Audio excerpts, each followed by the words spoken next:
ভারতীয় সংবিধান অনুযায়ী কোনো শিক্ষকের স্কুল অথবা কলেজ বাদ দিয়ে বাইরে পয়সার বিনিময়ে টিউশন পড়ানো কিন্তু অপরাধ। কিন্তু এই প্রফেসরটা কি করলো, পয়সার বিনিময়ে কলেজ বাদ দিয়ে সে বাইরে নিজের বাড়িতে টিউশন পড়াচ্ছে। ভিডিওটা দেখো আগে। আপনি একজন কলেজের অ্যাসোসিয়েট প্রফেসর, আপনি নিজে খাতা তৈরি করেন, হ্যাঁ কেন বাড়ি যাবে? আপনি টিউশন পড়াচ্ছেন, আপনি কলেজের একজন প্রফেসর, হ্যাঁ আপনি পড়াতে পারেন না? কেন ছুটি দিচ্ছেন? কেন ছুটি আপনি বলেন না?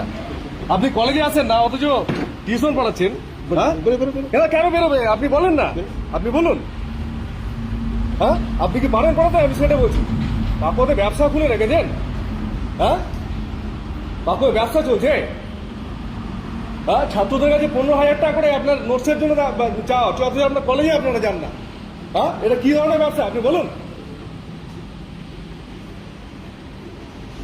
কতদিন চলবে ব্যবসা? ভিডিওটা একটু বেশি বেশি করে শেয়ার করে দিও তো তোমরা। হ্যাঁ